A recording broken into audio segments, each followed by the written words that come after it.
지역의 이슈를 짚어드리는 시간 헬로 이슈토크 시작합니다. 고준위 핵 폐기물 저장 시설, 이른바 맥스터 추가 건설을 두고 주민 투표를 실시한 결과 찬성이 약 81%를 차지해 사실상 증설로 결론이 났습니다. 하지만 반대 단체에서는 공론화 과정 자체를 지적하고 나섰는데 지역 간 주민 갈등도 여전합니다. 산업부는 재검토위의 권고안과 별개로 8월 중 착공을 결정하겠다는 계획을 밝혔는데요. 이 시간 이슈토크에서 자세히 들여다보겠습니다. 권계창 안동대 문화산업전문대학원 교수 그리고 천용길 뉴스민 편집장과 함께합니다. 두 분 어서 오세요. 네, 안녕하세요. 안녕하십니까? 네, 안녕하세요. 네. 먼저 원자력안전위원회가 맥스터 추가 건설을 승인하는 것은 올해 1월이었습니다. 7개월이 지난 뒤에 주민 투표를 마무리했는데요. 결과가 좀 압도적이었죠? 네, 그렇습니다. 사용이 끝난 핵연료 임시 저장하는 맥스터 추가 건설을 두고 의견 조사를 했는데요. 네. 여기에서 81.4%가 찬성을 했고 반대는 11%, 모르겠다는 약 7.6%인 것으로 나타났습니다. 네. 그래서 사용 후 핵연료 관리 정책 재검토위원회에서는 시민 참여자를 상대로 총 3차례의 조사를 진행을 했습니다. 그래서 그 결과 마지막 설문조사에 따라서 사실상 증설로 결정을 하게 된 거죠. 네. 또 재검토위는 경주 시민 145명을 상대로 3주간 수기 학습 과정을 거쳐서 3차례 설문조사를 실시를 했습니다. 그리고 시민 참여단 구성은 원전 5km 이내에 있는 세계 읍면 또는 시내 등 거주 지역과 연령, 성별, 직업, 학력, 소득 수준 등을 구분했고 모든 영역에서 65% 이상의 찬성률이 나왔습니다. 그래서 앞서 위원회는 무작위로 모집한 지역 주민 3,000명 중에서 참여 의사가 있는 모집단에서 연령, 성별 등 인구 통계학적인 특성을 반영해서 150여 명의 시민 참여자를 선정했는데 이 중에 5명은 스스로 포기를 해서 145명으로 설문조사를 실시를 하였습니다. 네, 이게 반대 단체에서는 조작된 것이 아니냐 이렇게 주장을 하고 있는데요. 이렇게 이유는 뭔가요? 네, 아무래도 맥서 증설 찬성 81.4%라는 이 결과가 좀 석연치 않다라는 이 의혹 제기인데요. 네. 시민 참여단 150명을 뽑는 과정에서도 뭐 조작 정황이 있다라는 지적입니다. 네. 이 경주 환경운동연합과 경주 양남면 대책위 등은 이 150명을 선정해 145명을 뽑는 과정에서 이 반대 주민을 의도적으로 좀 배제해서 맥서 증설을 밀어붙이는 결정을 하기 위한 이 주민 참여단 아니었냐 이렇게 지적을 했습니다.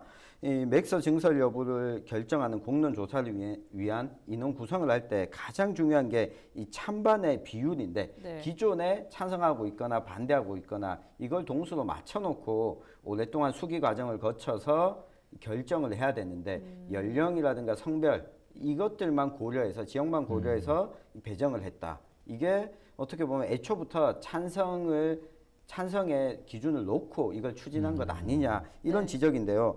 또 세부적으로 반대 인원 숫자를 살펴보면 31명이 참여한 간포읍이 반대가 1명 나왔고 이 39명이 참석한 양남면 또한 1명이 나왔습니다. 이 간포와 양남이 월성 원전 바로 인근 지역이거든요. 네. 때문에 이 지역에서 이렇게 반대가 적게 나온 거는 좀 석연치 않다 이런 지적입니다. 네, 이에 대해서 산업부와 재검토위에서는 공정했다는 답변을 내놨다고요? 네, 맞습니다. 재검토위는 이러한 의혹에 대해서 공정하고 투명하게 진행이 되었다고 이제 발표를 한 거죠. 그래서 재검토위 측에서는 시민 참여단 모집단의 3,000명을 구성할 때 60개 이상의 거점에서 N번째 방문자를 표집해서 이제 만들었다. 그래서 즉 설문조사자를 아주 객관적으로 선정을 했다. 아무런 문제가 없다고 이렇게 이제 발표를 했고요.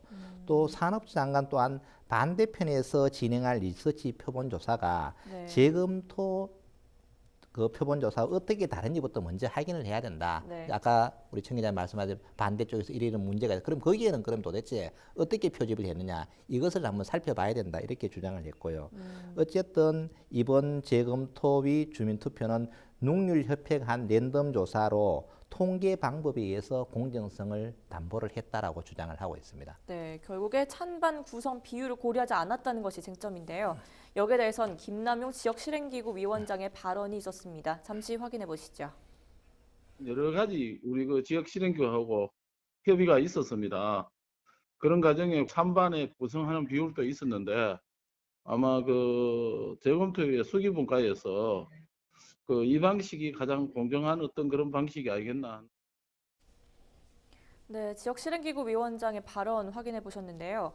그럼 원칙적으로는 주민 의견 수렴이나 공론화 대상에 대한 규정은 정확히 어떻게 되는지가 궁금하거든요. 네, 그 원자력 안전법을 보면 이 핵발전소를 건설할 때, 그리고 핵발전소 운영과 관련해서 계획을 변경할 때, 그리고 해체 작업을 할 때 주민들의 의견을 수렴하도록 하고 있습니다. 네. 그리고 관련 계획서 초안을 공람하고 나서 그걸 보고 나서 주민들이 다시 의견을 제출하고 주민들이 공청회를 요구한다면 공청회도 개최하도록 하고 있는데요. 문제는 이런 점이 있습니다. 주민들의 반대나 이 목소리들을 내는 과정에서 공청회가 제대로 열리지 못했을 경우에도 이 공청회를 연 것으로 간주하고 있거든요. 네. 어떻게 보면 이 어느 정도 그냥 절차적으로 진행을 했다 신용 정도만 하는 것이지 네. 실제로 주민들의 의견을 반영하는 방법에 대해서는 이 법률이 조금 미흡한 게 사실입니다. 네. 여전한 갈등 속에서 맥스터 추가 건설은 이달 중으로 최종 결정이 될 것으로는 전망이 됩니다. 남은 절차 좀 설명해 주시죠.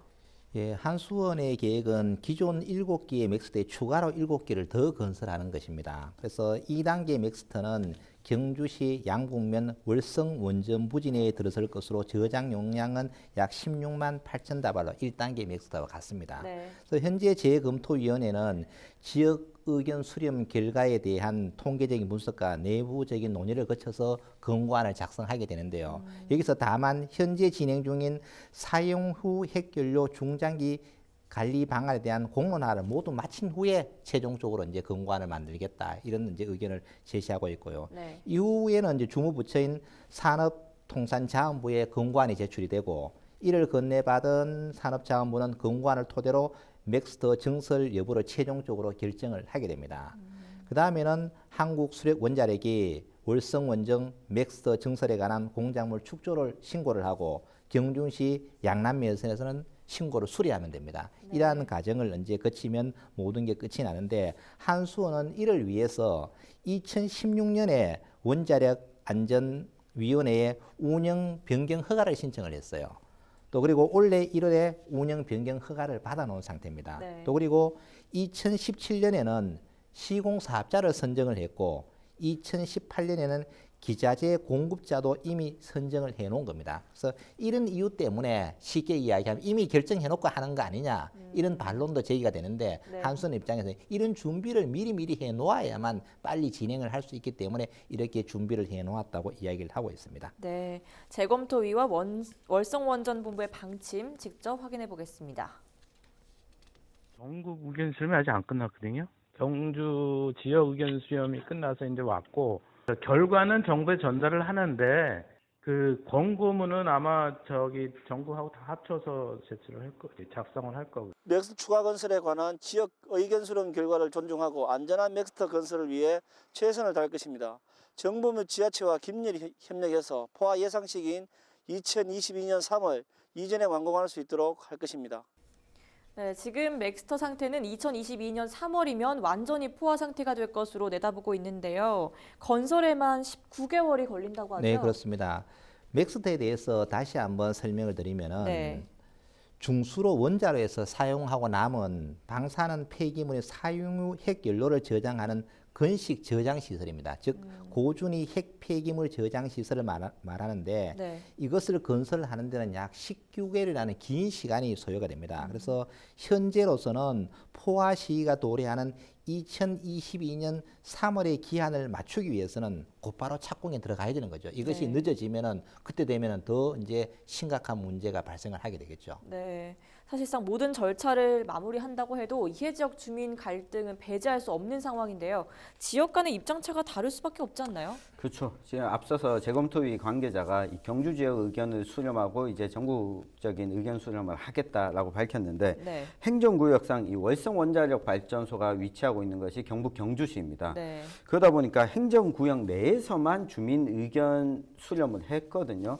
근데 월성 지역이 경주가 여기 있으면 월성 지역이 여기 있습니다. 네. 이 도심에서는 멀리 떨어져 있네요. 많이 떨어져 있습니다. 네. 그런데 여기와 인접하고 있는 월성 원전과 바로 인접하고 있는 곳이 울산시 북구 지역입니다. 그러니까 울산 시민들 입장에서는 아니 우리도 그 비상계획구역이라고 해서 원전과 30km 이내에 들어와 있는데 경주 지역 시민들의 의견들만 듣고 우리 의견은 전혀 반영이 안 됐다.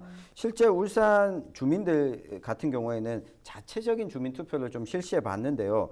5만 명이 참여했는데 투표자 중에 94.9%가 이 증설 반대 입장을 냈습니다. 네. 때문에 울산시는 이 경주 월성 원전의 맥서 증설 여부와 관련해서 울산 시민의 의견도 좀 반영해달라 이런 요청을 재검토위원회에 한 상황이고요. 네. 또 경주 월성 원전과 또 근처에 있는 포항시 오천읍의 경우에도 일부 지역은 비상계획구역 안에 들어가는데 전혀 또 의견 수렴 과정에서 좀 배제가 됐다.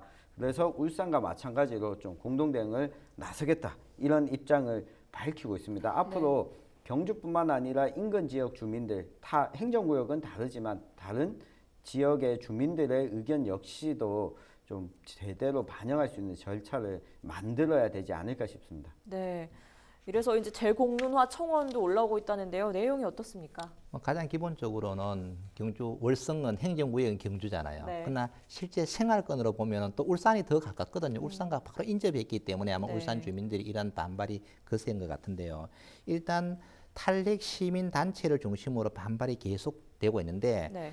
대통령 직속 기구에서 재공론을 해달라. 지금 현재 이거 하고 있는 건 좀 문제가 있다. 못 믿겠다. 뭐 이런 이야기죠. 그래서 청와대 국민청원 게시판에 따르면은 핵 폐기물 영구 처분장 없는 한국, 또 엉터리 사용 후 핵연료 공론화 무효와 대통령 직속 기구로 재공론화를 해달라는 이러한 청원이 올라가져 있는 상태죠. 그래서 네. 결국은 울산 북구 주민 5만 명 이상이 직접 주민대회에 참여했지만 이 의견은 전혀 반영되지 않고 좀 거리가 멀리 있는 행정구역이 경주라는 이유로 145명의 의견만을 반영해서 이것이 찬성이다라고 하는 것은 좀 너무 억울하다. 그래서 제대로 된 여론을 좀 반영해야 되지 않느냐. 이런 건의가 지금 지속적으로 진행이 되고 있는 상태입니다. 네, 그렇군요. 어떻게 보면 이 문제가 1호기 폐쇄와 해체 문제와도 연결이 되어 있는데요. 여기에 대해서는 어떻게 보십니까? 그렇죠. 그 앞서서 우리 공 교수님께서 잠시 이야기를 했지만 핵발전소를 가동하고 나면 크게 두 가지 종류, 이 저준위 핵폐기물과 이 고준위 핵폐기물이 나오게 됩니다. 네. 지금 경주에 있는 방패장 여기는 이 저준위 핵폐기물들을 보관해 두는 곳이거든요. 네. 근데 경주에는 핵발전소도 있고 이 방패장도 있고 이 고준위 핵폐기물을 임시 보관하는 맥서까지 있고 실제 이 맥서와 고준위 핵폐기물과 방패장은 같이 두지 않는다라고 이 법에는 명시가 되어 있거든요. 네. 근데 한수원 쪽에서는 이것이 임시 저장 시설이다. 영구적인 처분장은 아니다라고 하면서 이 법과는 관계가 없다. 이런 입장을 밝혔었는데요. 네. 어쨌든 전 세계적으로 지금 현재 우리뿐만 아니라 전 세계적으로 영구 핵폐기물 처분장이 없습니다. 네. 지금 이 북유럽 쪽에서 일부 공사를 진행하고 있는데 이건 역시 안정성과 관련해서 아직 확실하게 답을 할 수 있는 상황이 아니거든요. 네. 때문에 원자력 발전소, 핵발전소를 계속 가동할 것이냐, 가동한다면 핵폐기물은 계속해서 늘어나게 되고, 그리고 일부분 노후한 핵발전소를 영구 폐기할 경우에는 여기서 나오는 폐기물 또 어떻게 처분할 것이냐, 이 부분도 과제로 남아 있습니다. 이 월성 원전 1호기가 그 대상이 될 것으로 보이는데요. 월성 원전 1호기를 폐쇄 철거하겠다고는 했지만 이를 어떻게 처리할지는 지금 방법이 뚜렷하지 않은 상황입니다. 네. 역시 맥스터를 추가로 증설해야 되는 것 아니냐 이런 의견이 나올 수밖에 없는데 만약에 이번에 또 증설하고 월성 원전 1호기를 또 폐기하게 됐을 때 네. 이 폐기물은 어디다 처리할 거냐, 또 월성 원전에 맥서를 지을 것이냐, 그렇게 되면 주민들과 갈등을 계속해서 빚을 수밖에 없거든요. 때문에 맥서 건설은 이 월성 원전 1호기 폐쇄와도 연결돼 있다. 네. 예, 이 부분이 앞으로도 관건이 될 것 같습니다. 네, 혹시 그렇다면 이 월성 원전 핵폐기물 저장 시설이죠. 네. 이게 포화 상태에 이른다면은 이후에 여파는 어떻게 될까요? 네, 이후에 여파는 원전 자체를 가동할 할 수가 없는 상황이거든요. 네. 핵 폐기물이 나오게 되면 이것을 어딘가는 또 임시로 보관을 해야 되는데 전국 곳곳에 있는 원자력 발전소들마다 맥서가 있거든요. 이 지금 월성원전이 맥서 포화 상태가 돌아온 것이지 네. 타 지역도 지금 돌아오는 시기가 기다려지고 있습니다. 아. 그러니까 월성원전에서 나오는 핵 폐기물을 다른 곳에다가 임시 보관할 수 있는 시설 또한 네. 사실 없다고 보는 게 맞겠죠. 네. 예, 때문에 이것이 그 핵 폐기물을 만약에 처분할 수 없게 되면 원자력 발전소는 가동을 당분간 중단할 수밖에 없는 상황입니다. 그렇다면 약간 임시 방편과 같은 상황일까요? 그렇죠. 임시 방편이 계속해서 지금 반복되고 있는 거죠. 네, 알겠습니다. 사실 원전 문제는 비단 우리 지역에 국한된 것만 아닐 겁니다. 마지막으로 두 분의 최종 의견까지 좀 덧붙여 주시죠. 권 교수. 네, 권 교수께서. 참 현실과 이상을 네. 맞추기는 상당히 어려운 것 같아요. 네. 우리가 일반적으로 핵 없는 세상에서 살면 얼마나 행복하겠습니까? 그러나 현실은 대체 에너지가 없는 상황이에요. 보편화되지 않기 때문에 핵으로 원자력 없이는 살기가 참 어려울 것 같아요. 왜냐하면 그게 없으면 당장 전기 부족 문제가 생겨나죠. 전기 부족 문제가 생겨나면 우리의 삶이 어려워질 거고 그다음에 경제가 수도비 됩니다. 이런 엄청난 문제가 발생하거든요. 그러나 핵의 없이 원자력이 없이도 이런 것이 아무런 문제가 없다면은 우리가 핵 없는 세상에서 살 수가 있을 것 같아요. 그러나 네. 현실적으로 어렵다. 그러면은 우리가 언젠가는 핵이 없는 그러한 세상에서 살아야 되는데 지금부터 준비를 해야 될 것 같아요. 준비가 되지 않은 상태에서 무조건 이것이 문제가 있다고 잘라버린다면은 지금 모든 것이 수도비 돼버리거든요. 얼마 전에 우리가 전기가 부족해서 전기 대란이 일어났잖아요. 네. 그때는 원자력이 뭐고 따지질 않는 거예요. 왜? 일단 전기가 부족함으로써 경제가 수도비 되니까 엄청난 위기가 오는 거잖아요. 그래서 이런 문제가 있기 때문에 우리가 당장은 뭐라고 이야기할 수는 없겠지만은 좀 미래를 바라보면서 서서히 준비하면서 또 현실적인 문제는 서로가 좀 이해하면서 공동의 이익을 추구하는 방향으로 가야지 내 쪽에 조금 불리하고 또 이쪽에 좀 이익이 있다고 해서 다 쉽게 결정할 문제는 아니다. 그래서 경주의 어떤 이런 문제도 울산 지역과 같이 함께 공동으로 합의해 나가는 모습. 그래서 거기에서 좋은 결과가 만들어지고 또 우리의 지역 경제 또 더 나아가서는 국가 경제에 나쁜 영향을 미치지 않는 방향으로 갔으면 좋겠다는 생각이 듭니다. 네, 잘 들었습니다. 네, 저는 이 맥서 이야기를 할 때면 이 문재인 정부가 발표했던 탈원전 이 계획을 함께 살펴볼 수밖에 없는데요. 문재인 정부가 지금 출범한 이래 신규 원전 건설은 또 진행이 되고 있습니다. 네. 실제 정부 출범 이전보다 가동되고 있는 원전 개수는 더 늘어났고요. 2065년을 기점으로 이 탈원전을 하겠다라고 하는 계획을 밝혔는데 그때까지 고준위 핵 폐기물은 계속해서 나오게 됩니다. 저는 우선 시민들 그리고 지역 주민들뿐만 아니라 전국에 있는 많은 시민들께 정확한 정보를 제대로 알려줄 필요가 있다고 보거든요. 네. 그 중에 첫 번째는 전 세계 어디에도 지금 고준위 핵 폐기물에 대한 연구 처분장이 없다라는 사실. 이 원자력 발전소를 가동을 하면 할수록 고준위 핵 폐기물은 계속해서 나오지만 이걸 처분할 수 있는 시설은 없다. 우리의 능력도 거기까지는 부족하다라는 네. 걸 솔직하게 털어놓고 그렇지만 당장 원전을 가동을 중단하게 되면 산업뿐만 아니라 그렇죠. 많은 곳에 피해가 가기 때문에 이런 절차를 거치겠다. 대신에 고준위 핵 폐기물 처리할 수 있는 연구 처분장을 언제까지는 우리가 완성하겠다. 이런 계획들이 좀 나와줘야 되는데 지금 임시 방편으로 때가 다 되니까 어쩔 수 없어. 지금 중단하면 지금 안 지으면 원전 중단해야 돼. 이렇게 주민들한테 일정 정도 짜놓은 시나리오대로 답은 정해져 있으니까 너는 대답만 해 네. 라고 하는 방식으로 진행을 하기 때문이 아닐까 싶거든요. 네. 이 부분 앞으로 타 지역 사례도 마찬가지로 좀 관심을 기울여야겠습니다. 네, 두 분 말씀 고맙습니다. 지금까지 고준위 핵 폐기물 저장 시설 추가 증설 결정과 함께 계속되고 있는 갈등을 짚어봤고요. 이 시간 헬로 이스토크는 여기까지입니다. 시청해주신 여러분 고맙습니다.